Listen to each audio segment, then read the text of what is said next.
அனைத்துலக உயிரோடை தமிழ் ILC தமிழ் உயிரோடை தமிழில் அன்பர்களே அரசியல் களம். இன்றைய அரசியல் கள நிகழ்ச்சியில் பிரித்தானியாவிலிருந்து போரியல் ஆய்வாளர் அருஸ் அவர்கள் இணைகின்றனர். வணக்கம் அரசு அவர்களே. வணக்கம் தனாஜானி. அனைத்துலக உயிரோடை தமிழ் உறவுகளுக்கு அன்பு கலந்த வணக்கம். உங்களுக்கும் வணக்கத்தை தெரிவித்துக் கொண்டு இன்னும் ஒரு அரசியல் கள நிகழ்ச்சியில் இணைந்திருக்கின்றோம். இன்றைய அரசியல் கள நிகழ்ச்சியில் நாங்கள் இலங்கை தீவு தொடர்பான இலங்கையில் நடைபெறுகின்ற விடயங்கள் தொடர்பாக பார்ப்போம். முதலில் நாங்கள் பார்க்க இருக்கின்ற விடயம் என்னவென்று சொன்னால், எதிர்பார்க்கப்பட்ட அனுரகுமார திசாநாயக்காவினுடைய இந்தியாவுக்கான 3 நாள் பயணம் மேற்கொள்ளப்பட்டது. நிறைய விடயங்கள் அங்கே பேசப்பட்டதாக கூட கூறப்படுகின்றது. இந்த பயணம் தொடர்பாக முதலில் விரிவாக பார்க்கலாம் என்று நம்புகின்றேன். அரசர்கள், இப்ப அனுரகுமார திசாநாயக்கா எதிர்பாராத வகையில் இந்த ஆட்சிக்கு வந்ததும் இந்தியா, அமெரிக்கா, பிரித்தானியா போன்ற நாடுகள் நிச்சயமாக எதிர்பாராத ஒரு விடயமாகத்தான் இருந்தது என்று அப்பொழுது இருந்து கூறிக்கொண்டிருந்தார்கள். இப்பொழுது இந்த நிலையில் அனுரகுமார திசாநாயக்கா ஆட்சி அமைத்திருக்கின்ற நேரத்தில் இந்திய பயணம் மேற்கொண்டிருக்கின்றார். நல்ல ஒரு சந்திப்பாக கூட பேசப்படுகின்றது. இந்த சந்திப்பு தொடர்பாக நீங்கள் என்ன அறிந்தீர்கள்?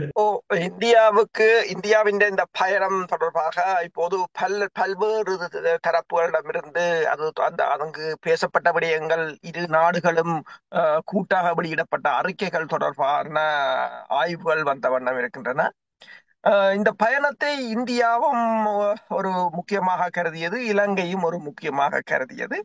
ஏனென்று சொன்னால், இந்த பூகோள அரசியல் பிரச்சனையில் இந்தியாவுக்கும் 2 பக்கமாக அடி இருக்கின்றது. இந்தியா இரண்டுக்கு, அதாவது ரஷ்யாவுக்கும் அமெரிக்காவுக்கும் இடையில் இந்தியா சிக்கப்பட்டிருக்கின்றது. அதே போல இலங்கையும் இந்தியாவும் சீனாவுக்கும் இடையில் சிக்கப்பட்டிருக்கின்றது. அப்ப 2 தரப்பும் ஏதோ ஒரு அழுத்தத்துக்குள் இருக்கின்றது. அதாவது அனுரகுமார திசாநாயக்காவின் வரவை பொறுத்தவரையில் கிட்டத்தட்ட 21 பீரங்கி வேட்டுக்களை தீர்த்து இந்தியா மிகச் சிறப்பாக வரவேற்றிருந்தது. இந்திய பிரதமர் மோடி 2014ஆம் ஆண்டு பதவியேற்ற பின்னர் கிட்டத்தட்ட 4 இலங்கை அரசு தலைவர்களை சந்தித்திருக்கின்றார் அவரின் காலப்பகுதிக்கு. ஆனால் இது மிகவும் ஒரு முக்கியமானது என்று கூறப்படுகிறது. ஏன்னா இந்தியா இதில் முக்கியமாக அந்த சாகார் என்று என்கிறது, அதாவது நெய்பர்ஹுட் ஃபர்ஸ்ட் பாலிசி என்று சொல்றதைத்தான் இந்தியா வலியுறுத்த முற்பட்டு நிற்கின்றது. அதுக்குரிய காரணமும் என்றென்றால், இந்தியாவின் இந்த நெய்பர்ஹுட் ஃபர்ஸ்ட் பாலிசியில பல பிரச்சனைகள் எழுந்திருக்கின்றன. உதாரணமாக பார்த்தீங்கன்னு சொன்னால், பங்களாதேஷில் இடம்பெற்ற சம்பவம் இந்தியாவுக்கு அனுகூலமானதாக இல்லை. மாலத்தீவில் இடம்பெற்ற சம்பவம் அனுகூலமானதாக இல்லை. பாகிஸ்தான் இந்தியாவுடன் சுமூகமாக இல்லை. நேபாளத்தில் தற்போது சீனா தனது பிடியை இறுக்கி இருக்கின்றது. அதாவது நேபாளத்தின் பிரதமர் சீனாவுக்கு சென்றிருக்கின்றார், அந்த பெல்ட் அண்ட் ரோட் இனிஷியேட்டிவ் என்ற BRI ப்ராஜெக்ட் தொடர்பாக பேசுவதற்கு. அப்ப பல சந்தர்ப்பங்களில் இந்தியாவும் ஒரு நெருக்குவாரத்தை சந்தித்திருக்கின்ற இந்த நிலையில் தான் இந்த பயணம் முக்கியமாக கருதப்பட்டது. ஆனால் அந்த பயணத்தின் பின்னர் வெளியிடப்பட்ட 2 அறிக்கைகள் தொடர்ச்சி, அதாவது இரு தலைவர்களும் கூட்டாக வெளியிட்ட அறிக்கையில், அதாவது இலங்கைக்கும் இந்தியாவுக்கும் இடையிலான பவர் கிரிட் என்று சொல்றது, கேஸ் பைப் லைன் அல்லது எலக்ட்ரிசிட்டி பைப் லைன்களை ஏற்படுத்துவது, திருகோணமலையில் எனர்ஜி கப் என்று சொல்கின்ற, அதாவது எரிசக்தி காற்றாலை மின்சக்தி நிலையத்தை அமைப்பது என்பது தொடர்பாக பேசப்பட்டிருக்கின்றது. ஆனால் அவர்கள் அந்த பாலம் கட்டுவதை இந்த பயணத்தின் போது அது தொடர்பாக பேசுவதை தவிர்த்து விட்டார்கள் என்று கூறப்படுகின்றது. ETCA என்றது economic and technology cooperation agreement, அது தொடர்பாகவும் எதையும் பேசவில்லை. ஏனென்றால் அது பெரிய பிரச்சனைகளாக இருக்கின்றது. India economic and technology cooperation அக்ரிமெண்டை இலங்கையுடன் ஏற்படுத்த முற்பட்டு நிற்கின்ற அதே சமயம் சீனா ஃப்ரீ ட்ரேட் அக்ரிமெண்டை சைன் பண்ண நிற்கின்றது. ஆனா இரண்டுக்கும் இலங்கை ஒத்துக்கொள்ளவில்லை என்றுதான் கூறப்படுகின்றது. அடுத்ததாக 13வது திருத்தம் தொடர்பாக இந்தியா மோடி அவர்கள் பேசினாலும் அந்த இருவரும் இணைந்து வெளியிட்ட அறிக்கையில் அது எந்த விதத்திலும் உள்ளடக்கப்படவில்லை. அப்ப மேற்குலக தென்னிலங்கை ஊடகங்கள் ஒன்றை கூறுகின்றன, அனுரகுமார திசாநாயக்காவின் தேர்தல் வாக்குறுதிகளில் கூட அவர்கள் எந்த இடத்திலும் 13வது திருத்த சட்டத்தை அவர்கள் மென்ஷன் பண்ணவில்லை. அதை அதை அதை சொல்லாமலே யாழ்ப்பாணத்தில் அவர்கள் பேரிய வெற்றி இருக்கிறார்கள் என்பதால் அது இப்போதைக்கு இரு நாடுகளுக்கும் அது முக்கியம் இல்லாமல் போய்விட்டது என்ற தொனியில் அவர்கள் எழுதியிருக்கிறார்கள். மீனவர் பிரச்சனை தொடர்பாக பேசப்பட்டாலும் அதற்கான தீர்வுகளும் அதில் எட்டப்படவில்லை. ஆனால் சீனாவின் ஆய்வு கப்பல் தொடர்பாக இந்தியா தன் கரிசனையை வெளியிட்டிருப்பதாகத்தான் கூறப்படுகின்றது. இப்ப கூடுதலாக இந்த ஜாயிண்ட் ஸ்டேட்மெண்டாக பார்க்கலாம், அல்லது இந்த இரு தலைவர்களுக்கும் இடையிலான பேச்சுக்களை ஏனையவர்கள் எவ்வாறு பார்க்கிறார்கள் என்று சொன்னால், அதாவது ரணில் விக்ரமசிங்கா இலங்கைக்கு இந்தியாவுக்கு சென்ற போது பேசப்பட்ட அதே விடயங்கள் தான் இங்கும் பேசப்பட்டிருக்கின்றன, புதிதாக எதுவும் இல்லை என்றுதான் கூறப்படுகின்றது. இதனை எதிர்க்கட்சிகள் தங்களுக்கு ஒரு வாய்ப்பாக பயன்படுத்தலாம் என்று கூறப்படுகின்றது. ஏனென்று சொன்னால் எதிர்க்கட்சிகள் அதாவது இவற்றை இவற்றை இந்த அரசு எவ்வாறு கையாளப் போகின்றது. உதாரணமாக பார்த்தீங்கன்னு சொன்னால், சீனாவின் ஆய்வு கப்பல் வரவை தடுத்தால் சீனாவிடமிருந்தான நிதி உதவி இலங்கைக்கு கிடைக்காமல் போகலாம் என்றும் கூறப்படுகின்றது. இப்ப ஒட்டுமொத்தமாக பார்க்க போனால் இந்த பயணத்தை பொறுத்தவரையில் ரணிலின் பயணத்திற்கும் தற்போது அனுரகுமார திசாநாயக்கா மேற்கொண்ட பயணத்துக்கும் இடையில் பாரிய வேறுபாடுகளை காணவில்லை என்ற ஒரு முடிவுக்கு தான் வந்திருக்கிறார்கள். நரேந்திர மோடி அவர்களுடனான அனுரகுமார திசாநாயக்கனுடைய சந்திப்பு தொடர்பாக இந்தியாவில் வருகின்ற பத்திரிகைகளை பார்க்கும் பொழுது ஒரு நெருக்கமான சந்திப்பாகவும், தொடர்ந்து இந்தியா இலங்கைக்கு தேவையான உதவிகளை வழங்குவதற்கு தயாராக இருப்பதாக கூட வருகின்ற செய்திகள் கூறுகின்றது. இது தொடர்பாக என்ன அறிந்தீர்கள்? உண்மைதான், இந்தியாவுக்கு இது ஒரு வேண்டப்பட்ட சந்திப்பாக இருக்கின்றது. ஏனென்று சொன்னால் அதுதான் கூறுகிறார்கள், 2014 ஆண்டிலிருந்து 24 ஆண்டு வரையிலும் மோடி தனது ஆட்சி காலத்தில் 4 இலங்கை அரசு தலைவர்களை சந்தித்து விட்டார் என்று. அதற்கிடையில் 4 பேர் மாறிவிட்டார்கள். ஆனால் அவர்களில் அன்ராவுக்கு இவர் முக்கியத்துவம் கொடுத்திருக்கின்றார். அதாவது ஃபேஸ் டு ஃபேஸ் பல விடயங்களை கலந்துரையாடி இருக்கிறார்கள் என்று கூறப்படுகின்றது. அண்மையில் உங்களுக்கு தெரியும், இந்தியாவின் நிதி அமைச்சர் நிர்மலா சீதாராமன் ஒன்றை கூறியிருந்தார். இந்தியாவின் பொருளாதாரம் கடந்த சில மாதங்களாக வீழ்ச்சியை கண்டிருக்கின்றது.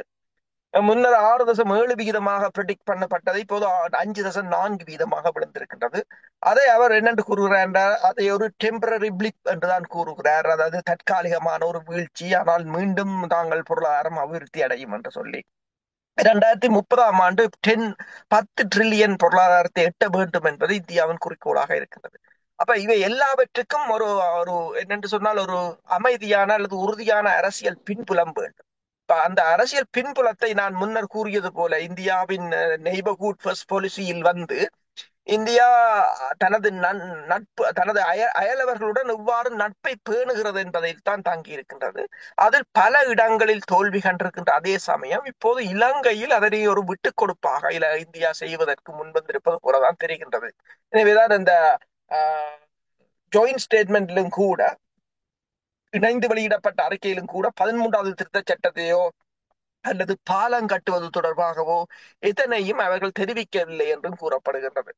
இப்ப இந்திய ஊடகங்களின் கருத்தின் அடிப்படையில், அதாவது இந்தியா தனது பாதுகாப்புக்கு இலங்கை உத்தரவாதம் கொடுக்கும் என்ற ஒரு நம்பிக்கையை அவர்கள் இப்போது இந்த இலங்கையில் விதைக்க முற்பட்டிருக்கிறார்கள்.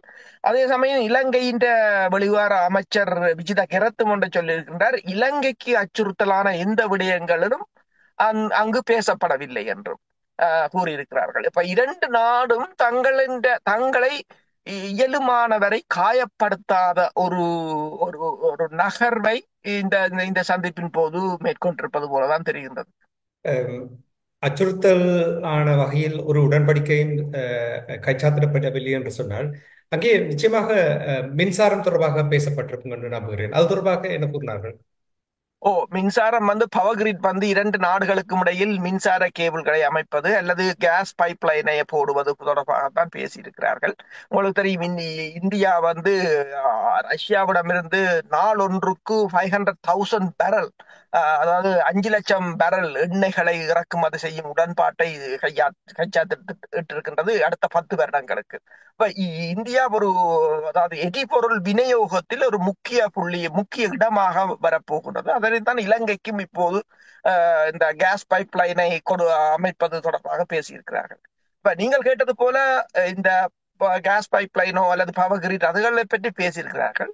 இவர் விஜயகரத் கூறியது போல இலங்கைக்கு ஆபத்தான விடயங்கள் தொடர்பாக பேசவில்லை என்னும் போது நீங்கள் பார்த்தீங்கன்னு சொன்னால் என்ன விடயங்களை அங்கு பேசவில்லை என்று சொன்னால் 13வது திருத்த சட்டத்தை பேசவில்லை, இடிசிஏ பேசவில்லை, அதாவது எக்கனாமிக் அண்ட் டெக்னிக்கல் கோஆபரேஷன் அக்ரிமெண்டை பற்றி பேசவில்லை, பாலம் கட்டுவது தொடர்பாக பேசவில்லை. இந்த மூன்றும் அங்கு, அதாவது இந்த தென்னிலங்கை ஊடகங்கள் கூட சொல்லி இருக்கின்றது, அதாவது லேண்ட் கனெக்டிவிட்டியை இவர்கள் ஒமிட் பண்ணி இருக்கிறார்கள் என்று போட்டிருக்கிறார்கள் இந்த ஜாயிண்ட் ஸ்டேட்மெண்ட். இப்ப இதனைத்தான் அவர் கூறினாரோ என்றுதான் இப்போது என்ன தோன்றும். இதே நேரத்தில் அனுரகுமார் திசாநாயக்காவுடைய முதலாவது உத்தியோகபூர்வ பயணம், இந்தியாவுக்கான பயணம், அவர் பதவியேற்ற பின்பு இந்த பயணத்தின் பொழுது கூட தமிழ் தரப்பும் கூட தங்களுடைய கருத்தை கூறியிருக்கிறார்கள். அதாவது அனுரகுமார் திசாநாயக்கா அவர்கள் இந்திய பயணத்தில் வழங்கிய வாக்குறுதிகளை உடனடியாக நடைமுறைப்படுத்த வேண்டும் என்று கூறுகின்ற ஈழ மக்கள் புரட்சி விடுதலை முன்னணியின் தலைவர் சுரேஷ் பிரேமச்சந்திரன் அவர்களை சுட்டிக்காட்டியிருக்கிறார். என்ன அங்கே சுட்டிக்காட்டப்பட்டிருக்கிறது?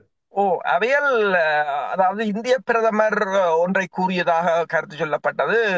இலங்கை அதாவது மாகாண சபை தேர்தல்களை அவர்கள் அங்கு 13 என்ற சொல்லை பயன்படுத்தவில்லை, மாகாண சபை தேர்தல்களை நடத்த வேண்டும், நடத்தி தமிழ் மக்களுக்கு ஒரு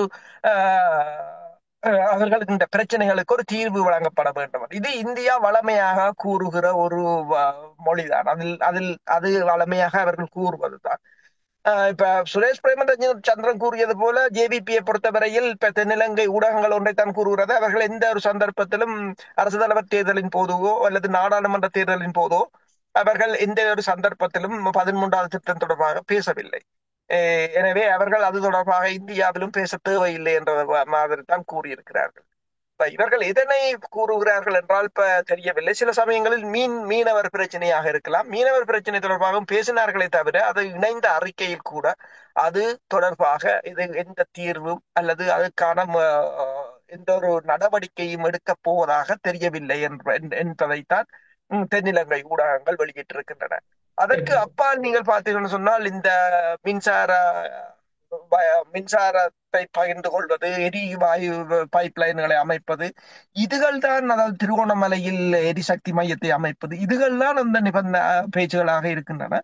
ஒருவேளை சுரேஷ் பிரேமச்சந்திரன் அதனைத்தான் கூறினாரோ என்று தெரியவில்லை. இதே நேரத்தில் தெற்கிலங்கையில் எவ்வாறு பார்க்கப்படுகின்றது? குறிப்பாக உங்களுக்கு தெரியும், பொருளாதார நிலைமையில் மாற்றம் இல்லாத நிலையில் சில வேளைகளில் அங்கே மீண்டும் ஒரு முறை மக்கள் வீதிக்கு வருவார்களா என்ற கேள்விகள் எழுப்பப்பட்ட நேரத்தில் அவ்வாறான ஒரு நிலைமை இனிவரும் காலங்களில் இடம்பெறாது என்று கூட நாடாளுமன்றத்தில் பிரதமர் கூறியதாக கூட அல்லது நாடாளுமன்ற உறுப்பினர் கூறியது போல செய்திகளை பார்த்திருந்தேன். அனுரகுமார் திசாநாயக்க மோடியுடனான சந்திப்பு எவ்வாறு தெற்கிலங்கையில் இந்த மக்களால் வரவேற்கப்பட்டதா? தென்னிலங்கை ஊடகங்களின் பொதுவான கருத்தின் அடிப்படையில் இந்த பயணம் முன்னைய ரணில் விக்ரமசிங்காவின் பயணத்தில் பேசப்பட்டதை தவிர்த்து வேறு எதுவும் பேசப்படவில்லை என்று சொல்லியும், இந்த பயணத்தின் பின்னர் அவர்களின் போக்கிலும் ஒரு மாற்றம் ஏற்பட்டிருக்கின்றது. அவர்கள் கூறுகிறார்கள் என்று சொன்னால், ரணில் விக்ரமசிங்காவின் தூர நோக்கு பார்வையை சாதாரண மக்களால் புரிந்து கொள்ள முடியவில்லை என்பதால் தான் இந்த ஆட்சி மாற்றம் ஏற்பட்டது என்றதும் கூறியிருக்கிறார்கள். அனுரகுமார் திசாநாயக்காவை பொறுத்தவரையில் அவர் இதுவரையில் எந்தவிதமான தனது வாக்குறுதிகளை நிறைவேற்றவில்லை என்ற ஒரு கருத்து நிலவுகின்றது. அதுக்கு வாக்குறுதிகளை நிறைவேற்றவில்லை என்பதற்கு அப்பால் IMF உடனோ அல்லது இந்தியாவுடனோ அவர்கள் முன்னே தேர்தல் காலத்தில் கூறியதை போல இதையும் அவர்கள் கடைபிடிக்கவில்லை என்பதைத்தான் அவர்கள் கோடிட்டு காட்டுகிறார்கள். அப்ப அதற்கு பதிலாக அவர்கள் ஒன்றை முன்வைக்கிறார்கள். அடுத்து வரும் உள்ளூராட்சி சபை தேர்தலில், அதாவது 14,000 கிராம சேவகர் பிரிவுகளிலும் சுயேட்சை வேட்பாளர்களை, அந்தந்த கிராமங்களுக்கு தேவையானவற்றை நிறைவேற்றக்கூடியவர்களை களமிறக்க வேண்டும்.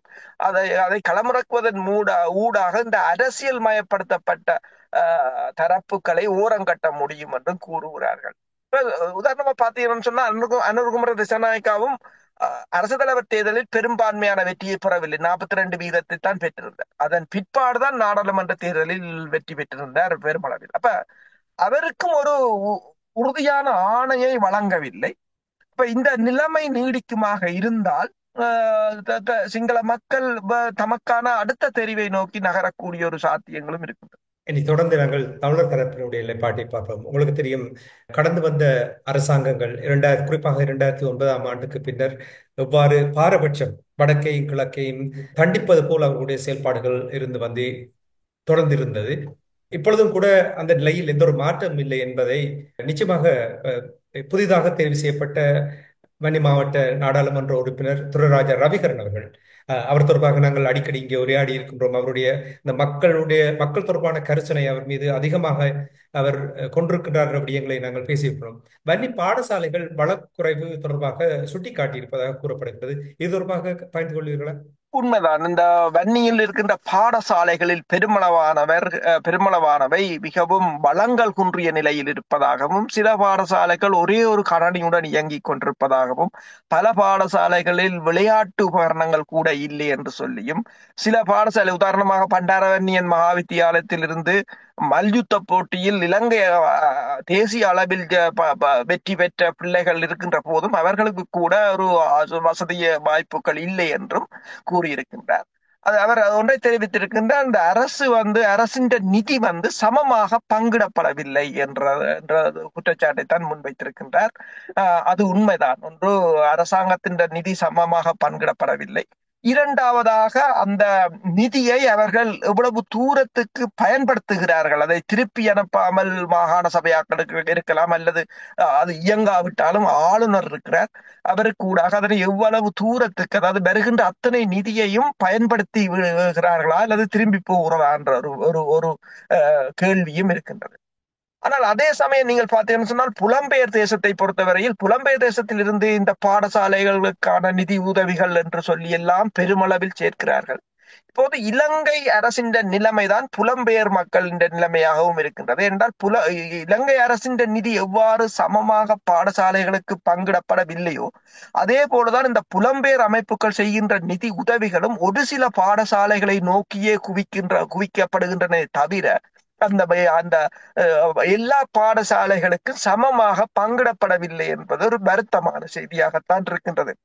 அதாவது மிகப்பெரிய வளங்களை கொண்ட பாடசாலைகளுக்கு மீண்டும் மீண்டும் தேவையில்லாத கட்டிடங்களையும் கட்டி விளையாட்டு மைதானங்களையும் அமைத்து செலவழிக்கிறார்களே தவிர அந்த நிதிகளை ஏனைய மாவட்டங்களில் உள்ள பாடசாலைகளுக்கு பகிர்ந்தளிக்க வேண்டும் என்ற ஒரு சிந்தனை இவர்களிடம் இல்லை. இதற்கு ஒரு கட்டுக்கோப்பான அமைப்பில்லாமல் போனதும், தான் தோன்றித்தனமாக செய்கின்றதும், தங்கள் பிரச்சாரத்துக்காகவும் தங்களின் ஸ்டேட்டஸுக்காகவும் செய்கிறதாகத்தான் இதனை பார்க்கலாமே தவிர, உதாரணமாக பார்த்தீங்கன்னா, இப்ப யாழ் மாவட்டத்தில் இருக்கின்ற பிரபல பாடசாலைகளில் படிக்கின்ற மாணவர்கள் அந்த பாடசாலைகளுக்கு தான் செய்கிறார்களே தவிர, ஆனால் அந்த மாணவர்கள் வெவ்வேறு ஊர்களில் இருந்தான் வந்திருப்பார்கள்.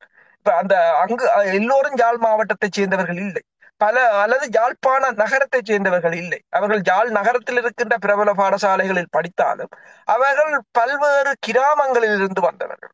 ஆனால் தங்கள் கிராமங்களில் உள்ள பாடசாலைகளை எல்லாவற்றையும் மறந்து ஒரே ஒரு சில பாடசாலைகளுக்கு மட்டும் நிதியை அள்ளி வழங்குவதும், இப்ப இலங்கை அரசின் நிதி சமச்சீரற்ற முறையில் பகிர்ந்தளிக்கப்படுவதும், ரெண்டுக்கும் நீங்கள் பெரிய வேறுபாடுகளை காண முடியாது. இதற்கும் உண்மையில் இந்த ரவிகரன் போன்றவர்கள் இதற்கான நடவடிக்கை எடுக்கப்படும். அண்மையில் கூட உங்களுக்கு தெரியும், அரசு அதிபர் வேதநாயகம் அவர்கள் பேசும்போது பேசியிருந்தார். அதாவது இந்த புலம்பெயர், அதாவது பழைய பாடசாலை பழைய மாணவர்கள் சங்கங்கள் அனுப்புகின்ற நிதிகள் எவ்வளவு மோசடியாக போகின்றன என்பது தொடர்பாக நான் கூறவில்லை, ஆளுநர் தெரிவித்திருந்தார் அண்மையில். அது தொடர்பாக தாங்களுக்கு இவ்வளவோ முறைப்பாடுகள் கிடைத்திருக்கின்றன என்று கூட கூறியிருந்தார். அப்ப இவ்வாறு நிதிகள் வீணடிக்கப்படுகின்ற நிலையில் பல பாடசாலைகள் மூடப்படுகின்ற நிலை இருக்கின்றன. இப்ப நீங்கள் பார்த்தீங்கன்னு சொன்னால், நாங்கள் நகரப்புறங்களில் இருக்கின்ற பாடசாலைகளுக்கு நிதியை கொட்ட கிராமப்புறங்களில் இருக்கின்ற பாடசாலை மாணவர்கள் அதை நோக்கி வரும்போது கிராமப்புறங்களில் பல பாடசாலைகள் மூடப்படுகின்றன. உதாரணமாக நவாலி பகுதி, மானிப்பா பகுதி கூட சில பாடசாலைகளில் அன்றைக்கு ஒரு கல்வி அதிகாரியுடன் கதைத்துக் கொண்டிருந்த போது, சில பாடசாலைகளில் 10 பேர் 15 பிள்ளைகள் தான் படிக்கிறார்கள் என்னும் போது அந்த பாடசாலைகளை மூடுவதற்கு அவர்கள் திட்டமிட்டிருக்கிறார். வடமராட்சி பகுதியில் கூட பல பாடசாலைகள் மூடப்படும் நிலையை எட்டியிருக்கின்றன. இப்ப இந்த நிதி சமச்சீராக பங்களிக்கப்பட்டிருந்தால் மாணவர்கள் ஒன்று பெரிய பாடசாலைகளை நோக்கி படையெடுக்க வேண்டிய நிலைமை வராது, அதே நேரம் சிறிய பாடசாலைகளும் மூடப்பட வேண்டிய நிலை வராது. அதே போல பெற்றோர்களும் இந்த பெரிய பாடசாலைகளை நோக்கி தங்கள் பிள்ளைகளை கொண்டு சென்று அலக்கழிய வேண்டிய நிலையும் வராது. இது இனி இப்ப ரவிகரன் போன்றவர்கள் அல்லது இப்ப புதிதாக வந்திருக்கின்ற நாடாளுமன்ற உறுப்பினர்களாவது இது தொடர்பில் உண்மையில் ஏதாவது ஒரு நடவடிக்கையை எடுக்க வேண்டும். நீங்கள் கூறும்பொழுது ஒரு சர்ச்சைக்குரிய விடயம் அரசோகரி. நானும் நிறைய பேரோடு உரையாடும் பொழுது அவர்களும் கூட தங்களுடைய அந்த ஆதங்கத்தை வெளிப்படுத்தியிருக்காரு. உங்களுக்கு தெரியும், யாழ்ப்பாணத்தில் இருக்கின்ற பாடசாலை எடுத்து பார்த்தீங்க, யாழ் இந்து கல்லூரி எடுத்து பார்த்தீர்கள் என்றால், நாங்கள் கூறவில்லை, கூறிய விடயங்களை நாங்கள் இங்கே ஆராய்ந்து பார்க்கும் பொழுது அதனூடாக இது மாற்றங்கள் வரலாம் என்ற காரணத்துக்காக தான் இதை கூறுகின்றேன். யாழ் இந்து கல்லூரி எடுத்தீர்கள் என்றால் எல்லாருமே எல்லா பகுதிகளிலிருந்து வருவார்கள். ஸ்காலர்ஷிப் ஊடாக வருகின்ற அங்கே இருக்கின்ற கட்டிக்காரர்களை மட்டும்தான் எடுத்து படிப்பிப்பார்கள். அப்ப அந்த நிதிகள் எல்லாம் அங்கேயே மட்டும் போகும்பொழுது நீங்கள் கூறுவது போல் அந்த பகுதிகளிலிருந்து வர்ற பாடசாலைகள் வர்ற பிள்ளைகளை அவர்களுடைய பகுதிகளுக்கு எந்த ஒரு உதவியும் கிடைக்காமல் அந்த பாடசாலைகள் சரியாக கஷ்டப்படுவதாக கூட கூறப்படுது. இனி சென்ட் ஜான்ஸ் கல்லூரி எடுத்து பார்த்தீர்கள் என்றால் அந்த பாடசாலை மீதும் ஒரு குற்றச்சாட்டு இருக்கின்றது. இன்னும் ஒரு விதமான குற்றச்சாட்டுகள், அதை நாங்கள் உறுதிப்படுத்தாமல் நாங்கள் கூற முடியாது இவை எல்லாவற்றையும். அதாவது அங்கிருந்து கொண்டு வந்து அவர்கள் பாடசாலையை வைத்து படிப்பிக்கிறார்கள். ஆனால் அந்த அவர்கள் வந்த பாடசாலைகளுக்கு எந்த விதமான ஒரு உதவியும் போவதில்லை. அப்ப அவர்களுடைய நிலையில் எந்த ஒரு மாற்றம் இல்லை என்ற விடயங்கள் பேசப்படுகின்றது. இப்ப நீங்கள் கூறினீர்கள் ஆளுநருடைய நிலைமை கூறினீர்கள், பாடசாலை கிடைக்கின்ற நிதி தொடர்பாக இதை எவ்வாறு கட்டுப்படுத்தலாம் என்று நீங்கள் நம்புகிறீர்கள்? ஏனென்றால் நிச்சயமாக என்னை பொறுத்தமட்டில் இலங்கை அரசாங்கம் கல்விக்கு ஒதுக்க வேண்டிய பணத்தை முழுமையாக வடக்கு கிழக்கு ஒதுக்குவது கடந்த சில ஆண்டுகளாக அதை பார்க்க முடியவில்லை. அதற்கு காரணம் என்னவென்றால் வெளிநாட்டிலிருந்து போற நிதியினால் பாடசாலை அதிபர்கள் அந்த அரசாங்கத்திடம் தேவையான நிதியை கேட்பது குறைவு. ஏனென்றால் அவர்களை பொறுத்த மட்டும் ஒரு தொலைபேசி அல்லது ஒரு இமெயிலை அனுப்பிவிட்டால் புலம்பெயர்ந்து வாழுகின்ற நாடுகள் இருக்கின்ற பழைய மாணவர்கள் பணத்தை அனுப்பி விடுவார்கள். இது உண்மையில் ஒரு ஆரோக்கியமான விடயமாக பார்க்கவில்லை என்று பலர் இது தொடர்பாக கூறினார்கள். இது தொடர்பாக நீங்கள் எவ்வாறு பார்க்கிறீர்கள்? உண்மைதான். என்னென்று சொன்னால் முதலில் அவர்களுக்கான அந்த ப்ரொசீஜரை பழக்க வேண்டும். முதலில் அரசாங்கம் ஒதுக்குகின்ற நிதி எவ்வளவு, அது இப்ப தென்னிலங்கையில் உள்ள பாடசாலைகள் எவ்வாறு இயங்குகின்றன, வடக்கில் ஏன் அது சரிவரவில்லை, என்ன அதாவது இந்த அதிகாரிகளின் இன்எஃபிஷியன்சி என்று செயல்திறனற்ற முறை, அதை மாற்ற வேண்டும். அதற்குரிய மாற்றங்கள் கட்டாயம் கொண்டு வரப்பட வேண்டும். முழுமையாக, அதாவது அரசாங்கத்தின் நிதி முழுமையாக பயன்படுத்தக்கூடிய ஒரு நிலையை அவர்கள் ஏற்படுத்த வேண்டும். அதே போல புலம்பெயர் தேசத்தை பொறுத்தவரையிலும் ஏதாவது ஒரு ஸ்ட்ரக்சர், ஏதாவது ஒரு ஒருங்கிணைப்பாட்டுக்கு வர வேண்டும். அதாவது அவர்களும் பன்முகப்படுத்தப்பட்ட நிதி என்று கூறுவார்கள். நீங்கள் நிதி சேகரிப்பு செய்து நிதி உதவிகளை வழங்கும் போது நீங்கள் அதாவது தாயகம் என்று யோசித்தீர்கள் என்று சொன்னால், தாயகத்தின் கல்வி என்று யோசித்தீர்கள் என்று சொன்னால் இவ்வளவு சிக்கல்கள் வந்திருக்காது. நாங்கள் ஒரு ஊர் ஒரு பாடசாலை என்று நாங்கள் ஒரு குறுகிய வட்டத்துக்கு நிற்கும் போதுதான் பல அனர்த்தங்கள் எங்களை கண்ணுக்கு தெரிவதில்லை. பல அனர்த்தங்கள் இப்ப பெருமளவான வேணுமெண்டா ஒரு பட்டியலே போடலாம். எத்தனையோ பாடசாலைகளை மூடி விட்டார்கள். இப்ப எங்கள் பகுதிகளில் கூட பல பாடசாலைகள் மூடப்பட்டு விட்டன. சின்ன சின்ன பாடசாலைகள் எல்லாம் மூடப்பட்டு விட்டன. இன்னும் 2 3 மூட போகிறார்கள் என்று கூறுகிறார்கள். அப்ப அவ்வளவு சனமும் வெவ்வேறு பாடசாலைகளை நோக்கி படையெடுக்கும் போது அது மிகப்பெரிய ஒரு பிரச்சனையாகத்தான் வரப்போகின்றது.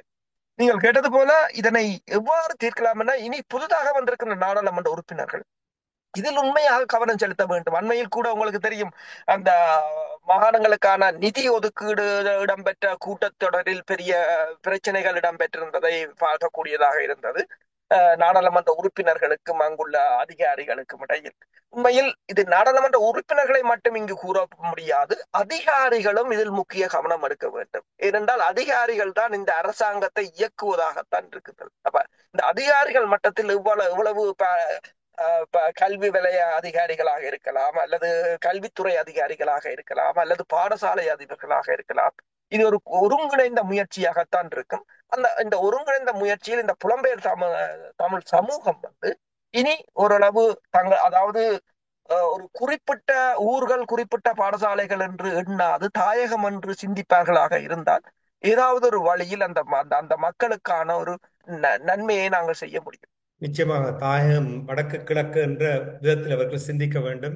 ஒரு சிறிய தொகையாவது ஏனைய பாடசாலைகளுக்கு இந்த மாணவர்களுடைய கல்வி அதை மேம்படுத்துவதற்கு முன்வந்து உதவ வேண்டும் என்பதைத்தான் எங்களால் கூற முடியும். இவையாவும் மக்கள் பேசுவதை நாங்கள் இங்கே கூறலாம், தெரியப்படுத்தலாம்.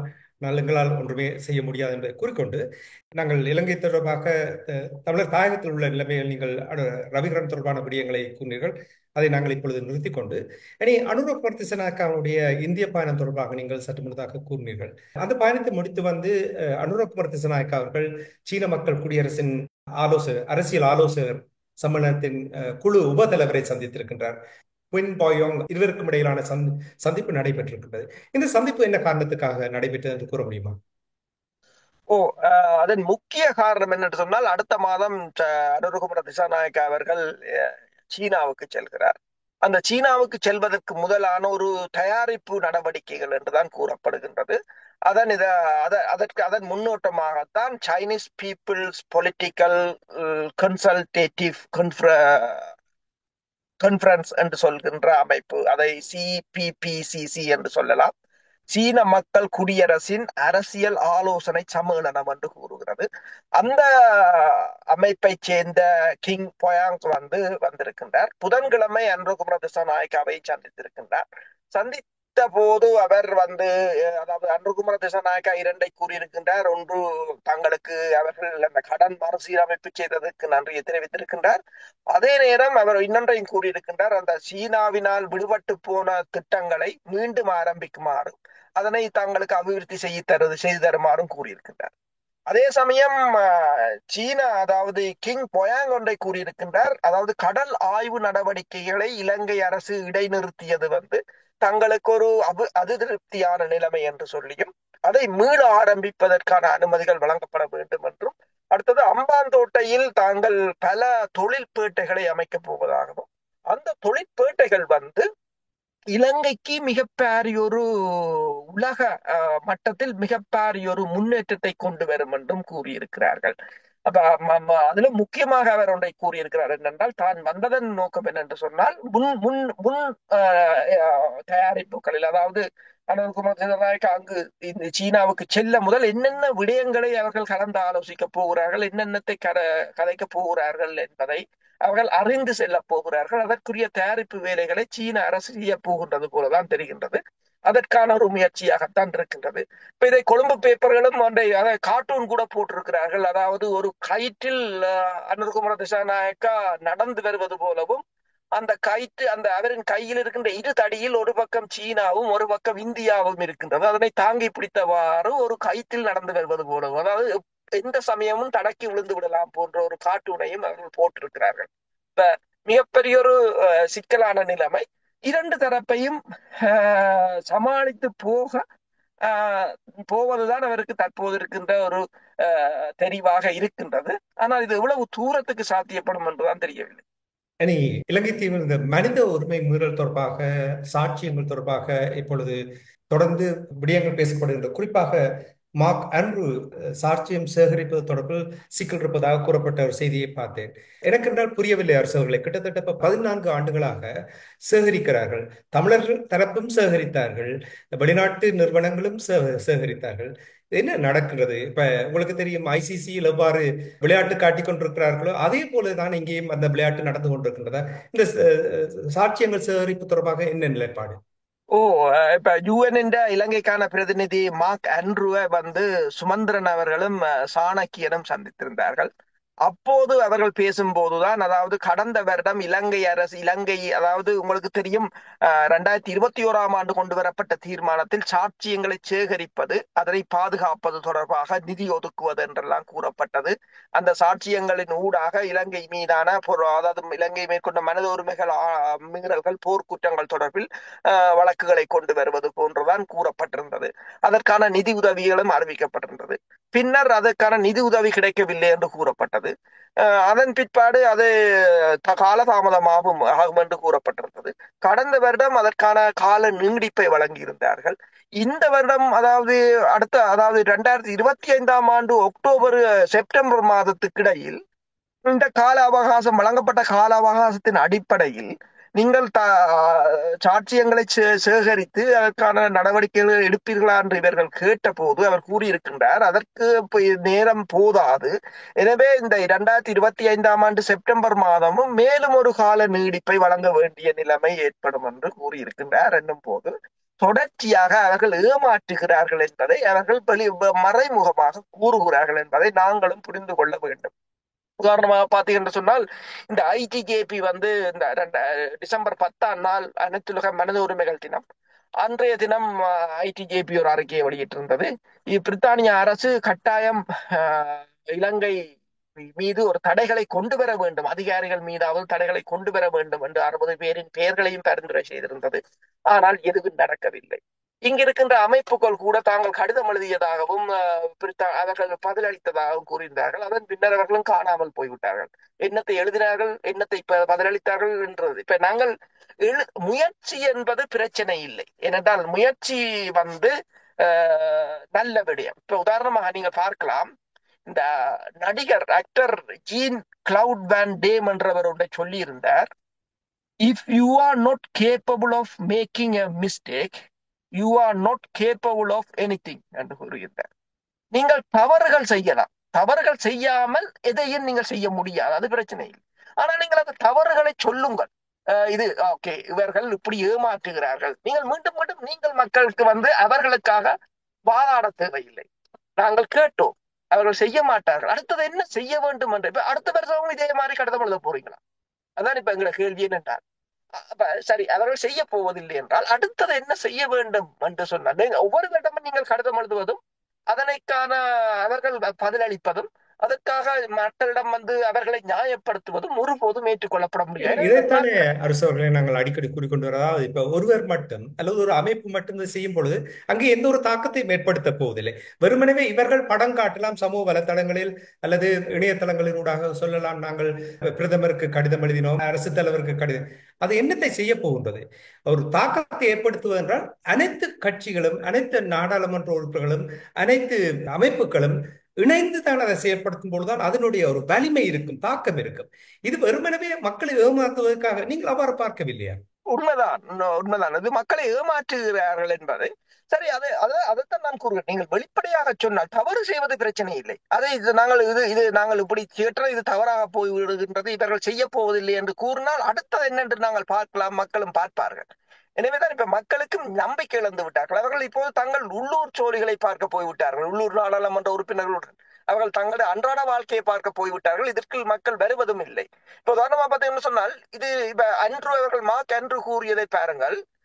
இவ்வளவு, அதாவது ஒவ்வொரு வருடமாக தங்களுக்கு ஆதாரம் சேர்க்க நேரம் இல்லை என்ற மாதிரி கூறியிருக்கிறார்.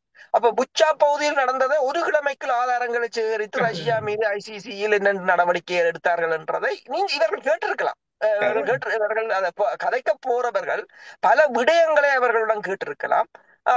அவ்வாறு கேட்பதாகவும் இல்லை.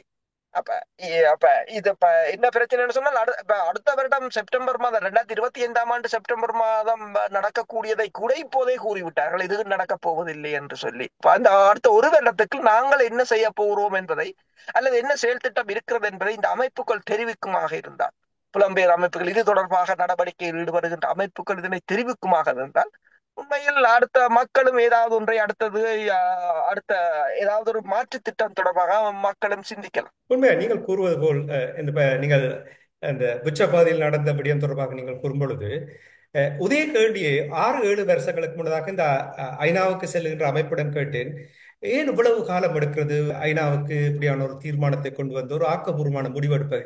எனக்கு சிரித்து விட்டு, உங்களுக்கு ஒன்றும் தெரியாது, அவர்கள் இவ்வளவு காலம் எடுப்பார்கள், நாங்கள் அவர்களுக்கு பின்னால் திணிக்க. சரி, நாங்கள் அப்படியே வாயப்பத்தி கொண்டு பேசாமல் இருந்து விட்டோம். வேற என்ன சொல்ல முடியும் எங்களால்?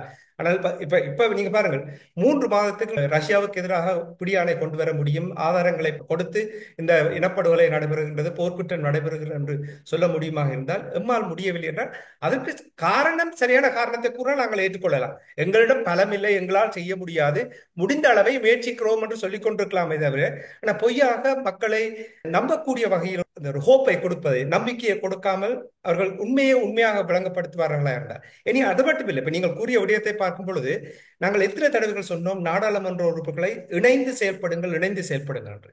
இப்பொழுது தேர்தலுக்கு பின் அவர்கள் புரிந்திருக்கிறார்கள் போல் தெரிகிறது. அது செயல்படுவார்களோ இல்லையோ, ஆனால் ஒரு சின்ன மாற்றம் காண்கின்றது, அவர்களுக்கு புரிந்து விட்டது. இதே போல் தான் நீங்கள் கூறுவது சரி. அதாவது இந்த அமைப்புகள் இணைந்து செயல்படவில்லை என்றால் இவர்கள் வெறுமனவே தங்களுக்காக அதை செயல்பட்டுக் கொண்டிருக்கிறார்கள் என்பதை நாங்கள் கூறலாம். சரி, இப்ப நீங்கள் ஐநா தொடர்பாக கூறும் பொழுது இன்னொரு விடயத்தை நாங்கள் சுருக்கமாக பார்த்து, இலங்கை தீவில் தொடர்ந்து மனித உரிமை மீறல்கள் தொடர்ந்து நாளாந்தம் 60க்கும் மேற்பட்டவர்கள் மனித உரிமை ஆணைக்குழுவுடன் முறைப்பாடு செய்வதாக கூறப்படுகின்றது. இது தொடர்பாக என்ன அறிந்தீர்கள்?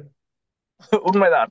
என்னென்று சொன்னால் இப்போது இலங்கையில் இருக்கின்ற ஒரு அமைப்பு அந்த அமைப்பு கிட்டத்தட்ட 66 பொது அமைப்புகள், தொழிற்சங்கங்கள், ஊடகங்களைச் சேர்ந்த ஒரு அமைப்பு கூட இப்போது தற்போதைய அரசிடம் ஒரு கோரிக்கையை முன்வைத்திருக்கின்றது. நீங்கள் கொடுத்த வாக்குறுதிகளை நிறைவேற்றுங்கள் என்று. அதில் இரண்டை கூறுகிறார்கள். ஒன்று பிடிஏ, பயங்கரவாத தடுப்பு சட்டம், அடுத்ததாக நிகழ்நிலை காப்பு சட்டம். இவை இரண்டையும் நீக்க வேண்டும் என்று நீங்கள் பல காலமாக ஜேவிபியும் என்பிபியும் கருத்து தெரிவித்து வந்திருந்தீர்கள். அதே தேர்தல் வாக்குறுதிகளாக வைத்திருந்தீர்கள். ஆனால் அதை இப்போது நீங்கள் ஆட்சி அதிகாரத்தில் இருக்கும் போது அதை நீக்க மறுக்கிறீர்கள் என்ற கோஷங்கள் இப்போது எழத் தொடங்கி இருக்கின்றது. ஆனால் அதே பயன்படுத்தி பலரை கைது செய்கிறார்கள். நீங்கள் கூறியது போலதான் இப்போது பல இடங்களில், இப்ப கல்வித்துறையாக இருக்கலாம், காவல்துறையாக இருக்கலாம், பல இடங்களில் மனித உரிமைகள் மீறல்கள் இடம்பெற்று வருவதாக இப்போது மீண்டும் புகார்கள் கிளம்பி இருக்கின்றன. அது தொடர்பாகவும் முறைப்பாடுகள் கிடைத்துள்ளதாகவும் தெரிவிக்கப்படுகின்றது.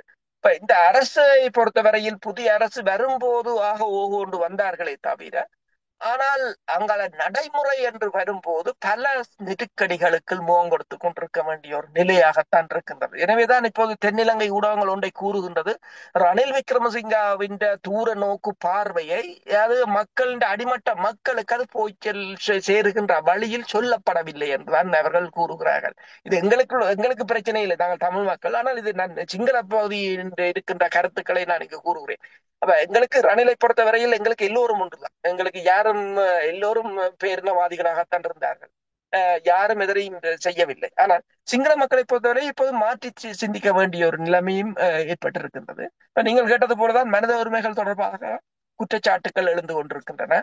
ஆனால் இந்த அரசாங்கத்தை எவ்வாறு தங்கள் வசப்படுத்துவது என்பது தொடர்பில் தான் இந்த அனைத்துலக சமூகம் இயங்கிக் கொண்டிருக்கிறதே தவிர, இந்த உண்மையில் அவர்கள் மனித உரிமைகள் மீறல்கள் அல்லது பயங்கரவாத தடுப்பு சட்டம் போன்றவற்றை கதைப்பதெல்லாம் இந்த அரசாங்கத்தை தங்கள் வழிக்கு கொண்டு வருவதற்கு தான். உதாரணமா பார்த்தீங்கன்னு சொன்னால் சிரியாவில ஜொலானி அவர்தான் இப்போது அந்த அந்த அந்த படை நடவடிக்கையை மேற்கொண்டவர். அவர் மீது தடையை அமெரிக்கா கொண்டிருக்கின்றது. அவரின் தலைக்கு $10 மில்லியன் அமெரிக்கா அறிவித்திருந்தது. இப்போது அவர் அங்கு அரசு தலைவராக இருக்கிறார். கடந்த வாரம் பார்த்தேன், ஜெர்மனியில் இருந்து போகின்ற பாராளுமன்ற உறுப்பினர்கள், பிரித்தானியாவில் இருந்து போன பாராளுமன்ற உறுப்பினர்கள், துருக்கியில் இருந்து போன பாராளுமன்ற உறுப்பினர்கள் அவர்களை சந்தித்திருக்கிறார்கள். அவர்கள் சந்தித்த பிற்பாடு அதாவது நேற்றல்ல புதன்கிழமை அமெரிக்காவின் வெள்ளை மாளிகை பேச்சாளரிடம் ஒரு ஊடகவியலாளர் கேட்கிறார், அந்த ஜொலானி மீது நீங்கள் 10 மில்லியன் அவரின் தலையை கொண்டு வருபவர்களுக்கு அல்லது அவரை காட்டித் தருபவர்களுக்கு $10 மில்லியன் பரிசளிப்போம் என்று அறிவித்திருந்தீர்கள். அது இப்பவும் இருக்கு என்று சொல்லுகிறார். இப்பயும் இருக்கென்று சொல்கிற நீங்கள் உங்கள் பிரித்தானிய அமைச்சர்கள் அங்கு போய் சந்தித்துக் கொண்டும் இருக்கிறார்கள் என்னும் போது எப்படியான ஒரு ஏமாற்று நிலைக்கு இப்பவும் நீங்கள் அவரை தேடிக்கொண்டிருப்பதாக கூறுகிறீர்கள். அவரை காட்டித் தருவதற்கு $10 மில்லியன் தருவதாக கூறுகிறீர்கள். ஆனால் நீங்களே போய் அவர்களை சந்திக்கிறீர்கள், படங்களையும் பிபிசி உட்பட பல ஊடகங்களில் போடுகிறீர்கள். அப்ப இந்த இரட்டைத்தன்மையைத்தான் நான் கூறுவது. புலம்பெயர் தேசமாக அமைப்புகளாக இருக்கலாம், எங்கள் அமைப்பு. சுருக்கமான கேள்வி என்னவென்றால், கடந்த வாரம் கூட நாங்கள் உரையாடியிருந்தோம் இந்த எலிக்காய்ச்சல். அது தொடர்ச்சியாக குறிப்பாக வடமாகாணத்தில் 100க்கும் மேற்பட்டவர்கள் இறந்திருப்பதாக கூறப்படுகிறது. இது தொடர்பாக மேலதிக தகவல்கள் ஏதாவது கிடைத்திருக்கிறது? உண்மையில் கிட்டத்தட்ட 110 பேர் பாதிக்கப்பட்டிருப்பதாகவும் 7200 பேருக்கு சிகிச்சை வழங்கப்பட்டிருப்பதாகவும் அல்லது தடுப்பு மருந்துகள் வழங்கப்பட்டிருப்பதாகவும் கூறப்படுகின்றது. இது ஒரு மிகப்பெரிய ஒரு சுகாதார நெருக்கடியாகத்தான் இருக்கலாம். இது தொடர்பாக அதாவது வடபகுதி மருத்துவத்துறையினர் தீவிர நடவடிக்கையில் ஈடுபட்டு வருவதாக அவர்கள் கூறியிருந்தாலும், வடபகுதியில் இருந்து கூட நாடாளுமன்ற உறுப்பினர்களாக வைத்தியர்கள் இருக்கிறார்கள். இலங்கையை பொறுத்தவரையில் பெருமளவான வைத்தியர்கள் இப்போது அரச நாடாளுமன்ற உறுப்பினர்களாக இருக்கிறார்கள். அடுத்ததாக வடபகுதிக்கு பல அமைப்புகள் இங்கிருந்து சுகாதாரத்தை மேம்படுத்துவதற்காக பெருமளவான நிதி உதவிகளை மேற்கொள்கிறார்கள். இவ்வளவும் இருந்த போதும் அங்கு சுகாதாரத்துறை மிகவும் சீர்கெட்ட நிலையில் இருப்பதைத்தான் இதில் பார்க்கக்கூடியதாக இருக்கின்றது என்னும் போது அதாவது அங்குள்ள சுகாதாரத்துறை மேம்படுத்தப்படவில்லை அல்லது அது அந்த நாங்கள் செய்கின்ற உதவிகள் கூட அந்த மக்களின் சுகாதாரத்தை மேம்படுத்த போதுமானதாக இல்லை என்பதைத்தான் காட்டுகின்றது.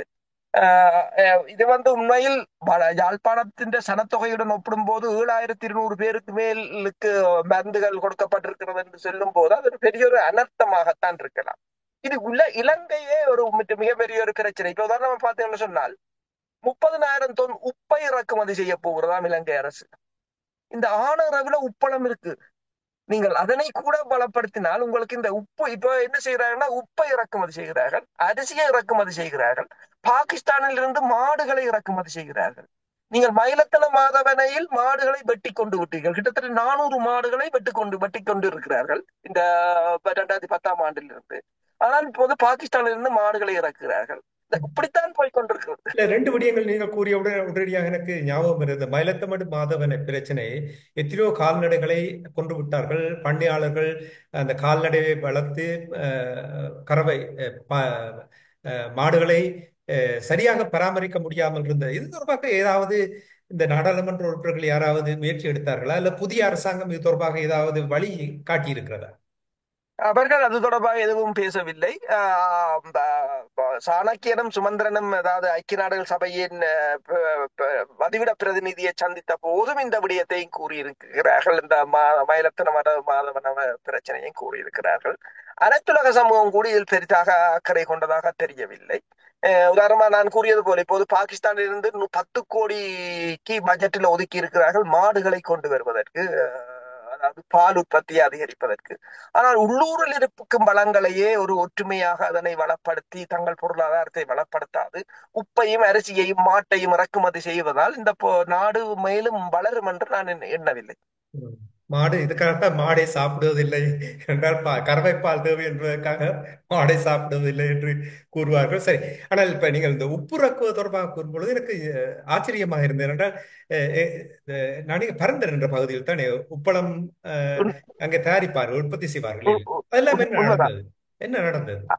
அது எல்லாவற்றையும் அடித்து மூடிவிட்டார்கள். என்ன தமிழர்களுக்கான பொருளாதாரம் என்பதால் தமிழர்களின் மாட்டுப்பண்ணை, தமிழர்களின் உப்பு உற்பத்தி, தமிழர்களின் சீமெந்து உற்பத்தி, தமிழர்களின் கடல், இதுகளை எல்லாவற்றையும் உதறி தள்ளி விட்டுத்தான் பிச்சை எடுத்துக் கொண்டிருக்கிறார்கள். அதான் அந்த பிரச்சனை.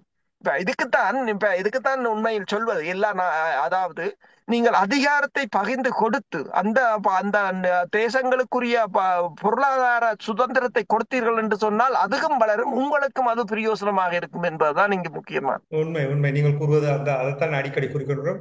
மிகவும் சுருக்கமாக சமீபத்தில் கூட இந்த இலங்கை தீவில் ஒரு சுபீட்ச நிலை பெற வேண்டுமாக இருந்தால் தமிழ் மக்களுக்கு ஒரு சரியான, தமிழ் மக்களுக்கு மட்டுமில்லை, நீங்கள் இப்பொழுது கூறியது போல் பரவலாக அதிகாரம் வடக்கு கிழக்கு தெற்கு மேற்கு பரவும் பொழுது பொருளாதார வளர்ச்சியும் அடையும் என்று கூறுகின்றார்கள். அதே நேரத்தில் சுவிட்சர்லாந்து போன்ற தீர்வுதான் ஒரே ஒரு தீர்வு என்ற விடத்தில் கூறப்படுகிறது. இது தொடர்பாக ஏதாவது நீங்கள் அறியக்கூடியதாக இருக்கிறதா? அதுதான். அது தொடர்பாக இந்தியாவும் இதுவும் எந்த விதமான கருத்தையும் முன்வைக்கவில்லை. இவர்கள் இது தொடர்பாக ஒரு புதிய அரசியல் ஜாப்பு கொண்டு வரப் போகிறார்கள் என்று கூறுகிறார்கள். அதற்கான பிரதிநிதிகளையும் இப்போது தெரிவு செய்திருக்கிறார்கள். அப்ப இந்த புதிய ஜாப்பு எவ்வாறு வர வேண்டும் என்பது தொடர்பாக தமிழ் மக்கள் இப்போதிருந்தே ஒரு தீர்க்கமான நடவடிக்கை எடுக்க வேண்டும். ஏன்னா இலங்கை அரசு எங்களுக்கு தீர்வை தரும் என்று சொல்ல தேவையில்லை. நீங்கள் என்னத்தை கேட்க போறீர்கள் என்றுதான் முக்கியம்.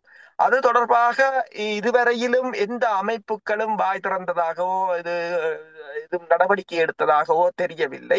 எல்லாவற்றையும் கடைசி நேரம் தான் விட்டு பேருந்து கடைசி நேரம் அரைக்க விடுவார்கள். இல்லை என்று சொன்னால் அது பிழையாக வந்து விட்டால் பிழையாகி விட்டது என்று சொல்வார்களே தவிர நீங்கள் பிழையாக முதல் நீங்கள் அதற்குரிய ப்ரிவென்ஷன் என்று சொல்றது, அதாவது ப்ரோஆக்டிவா இருக்கணுமே வரைய ரியாக்டிவா இருக்கிறதை விட அவ்வாறான ஒரு நிகழ்வே காணவில்லை.